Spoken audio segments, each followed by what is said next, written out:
तो भाई आप सभी को मेरा नमस्कार। और यूपीएससी की एग्जाम्स चल रही हैं, लगभग सारी एग्जाम खत्म होने पे है और सिर्फ आपकी जो लास्ट एग्जाम बची हुई है जो कि सबसे ज्यादा बच्चे उसमें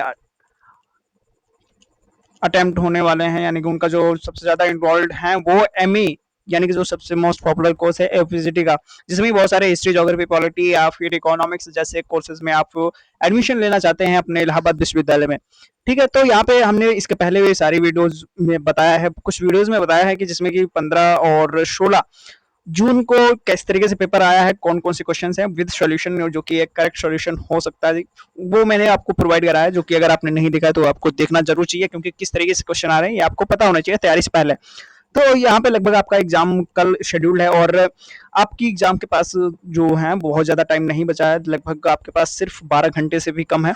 और आप सभी को मेरी तरफ से तो wish all the very best है, लेकिन सिर्फ अगर आप थोड़ी सी गलती कर जाएंगे, अगर ये टॉपिक्स आप कवर करके नहीं जाएंगे तो आपके लिए थोड़ी सी नुकसान उठानी पड़ सकती है, क्योंकि इससे ही क्वेश्चंस बन रहे हैं। तो आपको पता होना चाहिए कि आपकी जो करंट अफेयर है और स्टैटिक जीके का जो पोर्शन है वो काफ़ी ज़्यादा इंपॉर्टेंट है और काफ़ी हाई वेटेज रखता है, कि जो कि बाकी जो सब्जेक्ट से जो नंबर ऑफ क्वेश्चन हैं वो कम पूछे जा रहे हैं, लेकिन जो करंट अफेयर है वो आपका काफ़ी ज़्यादा पूछा जा रहा है, जिसमें कि आपकी जो जैसे अवार्ड एंड ऑनर्स हैं उससे क्वेश्चन है, यही नियुक्ति से भी क्वेश्चन पूछा गया है, जो कि आपकी चीफ जस्टिस की जो अपॉइंटमेंट हुई थी उससे क्वेश्चन बना है।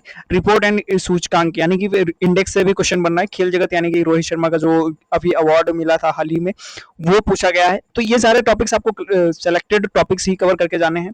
और यहाँ पे स्ट्रैटेजी के भी, जो कि आपकी बहुत ज़्यादा नहीं, लेकिन यहाँ पे बात करी जाए हिस्ट्री से की भारतीय इतिहास से भी एक क्वेश्चन बना था, जिसे बुक्स पूछी गई थी मेनली। वहीं पे पॉलिटी से आर्टिकल से क्वेश्चन पूछे गए हैं और फंडामेंटल राइट्स भी पूछा गया है, ये बात आप ध्यान रखिएगा। और ज्योग्राफी की यानी कि बात करें जाए यहाँ पे, जैसे कि ज्योग्राफी से जो क्वेश्चन बने हैं आपके, वो रिवर से बने हैं। ठीक है, आपको यहाँ पे पता होना चाहिए। तो रिवर वाला टॉपिक जो है, रिवर सिस्टम जो आप इंडिया का है, यहाँ पे वर्ल्ड की ज्योग्राफी नहीं पढ़नी है आपका। जो इंडिया का रिवर सिस्टम है उसको बहुत अच्छे तरीके से रिवाइज करके जाना है। लगभग आप इजी क्वेश्चन आएंगे, आप कर ले जाओगे। रिवर सिस्टम है, एग्रीकल्चर से भी एक क्वेश्चन बना है। ठीक है, तो यानी कि एग्रीकल्चर को भी निगलेक्ट करके नहीं जाना है, वो भी आप थोड़ा सा देख लेंगे। ठीक है, ये ज्योग्राफी हो गई। वहीं पे पॉलिटी से कौन कहाँ से क्वेश्चन बना है, पॉलिटी से क्वेश्चन बात करें तो यहाँ पे आर्टिकल आपके बहुत महत्वपूर्ण हो सकते हैं, ये मैंने वीडियो में भी बताया, वहां से कई सारे क्वेश्चन डायरेक्टली उठ के आए हैं, आर्टिकल हो जाएंगे आपके इंपॉर्टेंट।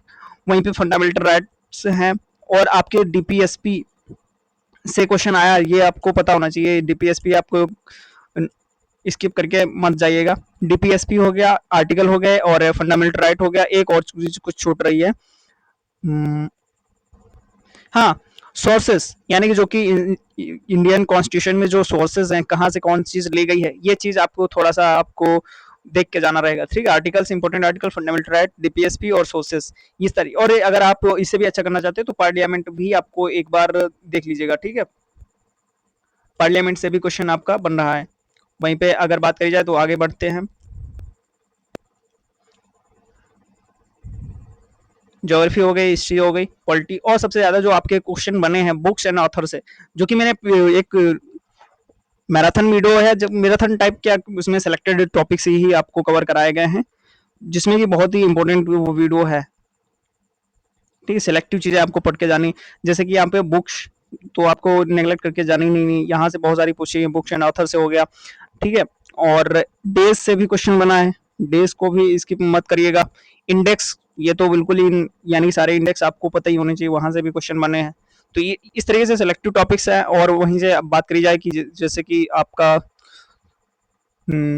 करंट अफेयर, तो यहाँ पे अपॉइंटमेंट से रिलेटेड आपको सारे चीजें देख लीजिएगा, कौन कौन सी अभी हाल ही में नई अपॉइंटमेंट जो हुई हैं वो आप देख लीजिएगा। ठीक है, अपॉइंटमेंट से यानी कि जीके जो है वो ओवरऑल जीके जो आप आ रही है बहुत ही इजी आ रही है, यानी कि अगर आपने थोड़ी सी भी तैयारी करी होगी, अच्छी करी होगी, तो आपके सारे क्वेश्चंस बन जा रहे होंगे। और यहाँ पे जो कि एक हिस्टोरिकल इवेंट्स हैं या फिर जो समिट वगैरह है वो भी देख लीजिएगा, क्योंकि वहां से भी क्वेश्चन आए हैं। और सबसे खास बात यह है कि आपका जो लैंग्वेज है, इंग्लिश एंड हिंदी, ये इससे जो क्वेश्चंस बन रहे हैं वो बहुत ही काफी इजी हैं, जो कि आपके पता होना चाहिए कि यहाँ पे हिंदी होगा।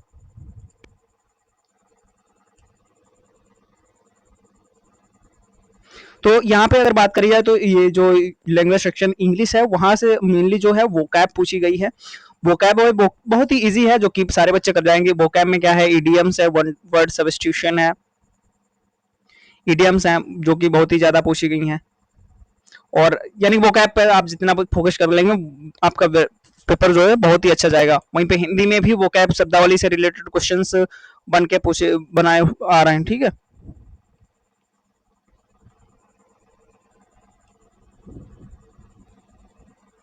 तो तद्भव तत्सम जैसे कि हो गया, उपसर्ग प्रत्यय हो गया, ठीक है। श्रमश्रुति भिन्नार्थक शब्द जिस तरीके से नहीं होते एक जैसे शब्द, जो कि आपको एक डिफरेंट दे दिया जाए कि इसमें एलिमिनेट करिए कौन सा गलत है कौन सा सही है। इस तरीके से लैंग्वेज टेस्ट हो जाएगा आपका। वहीं पे रीजनिंग जो है, रीजनिंग भी ऐसी बहुत ही टफ नहीं आ रही है। रीजनिंग जो है आपके डुएबल है। और रीजनिंग जो कि अगर आपने पढ़ा है या फिर इससे पहले किसी भी एग्जाम की तैयारी करी है तो आपके कर ले जाएंगे। तो बहुत ज्यादा टफ टॉपिक्स नहीं आ रहे हैं, बहुत ही कैलकुलेटिव भी नहीं आ रही है। कैलकुलेटिव क्या ईजी आ रही है, तो यानी कि कैलकुलेटिव कहने का मतलब ही नहीं बनता। इवन आपके जो एमबीए का पेपर हुआ है उसमें आपकी मैथ्स पूछी जाती है, तो मैथ्स जो थी बहुत ही हलवा थी, जो कि बच्चों ने देखी। तो वहां पे मैथ्स भी उनका बना और रीजनिंग भी बहुत ही अच्छी तरीके से उन लोगों ने अटेम्प्ट करी है। तो आपको क्या यहाँ पे जो चीजें हैं वो आपको क्या नहीं करनी है, वो मैंने बता दें कि इनको निगलेक्ट बिल्कुल नहीं करना है। तो ये सारे टॉपिक्स आपको कवर कर जाइएगा। वहीं पे आपको अगर बोले तो साइंस से भी क्वेश्चन बने हैं, जैसे कि रोग से रिलेटेड क्वेश्चन आए, डिजीज पूछे गए हैं। कला संस्कृत से भी क्वेश्चन आया है, लेकिन यहाँ पे कोई बताया नहीं मुझे। योजनाओं से भी रिलेटेड कोई क्वेश्चन नहीं दिखा। हाँ, एक क्वेश्चन दिखा था मनरेगा से, ठीक है, तो आपको वो भी देख के ही जाना। इकोनॉमी से वो क्वेश्चन आया। इकोनॉमी में आपको क्या कवर करना है देख लीजिए, मैं बताता हूँ। इकोनॉमी में आपको सिर्फ दो चीजें कवर करके जानी है। इकोनॉमी में सिर्फ आपको फंडामेंटल, वो सॉरी, 5 ईयर प्लान देख लीजिएगा। 5 ईयर प्लान देख लीजिएगा, और जो भी उसकी जो स्कीम्स हैं, जो रिसेंट वाली स्कीम्स हैं, वो देख लीजिएगा। बस इतना आप इकोनॉमी में कवर करके जाइएगा। दो टॉपिक्स ही हैं जहां से क्वेश्चन फंसने के ज्यादा बहुत ज्यादा चांसेस हैं। तो इस तरीके से हैं। बाकी मैंने ये एक मास्टर वीडियो बनाया है जिसमें कि हर चीज मैंने कवर कराई है, जो कि अगर आपने नहीं देखी है तो आपको देख के ही जानी है। और मैंने इससे पहले क्वेश्चंस भी सॉल्व कराए हैं, जो कि आपको पता ही होगा, और जो आपने देखी है, जो कि आपके लिए बहुत ही हेल्पफुल होने वाली है। और इस वीडियो में बस इतना ही। और सभी को आप ऑल द बेस्ट वेरी, और आप सभी को मेरी तरफ से बहुत ही शुभकामनाएं।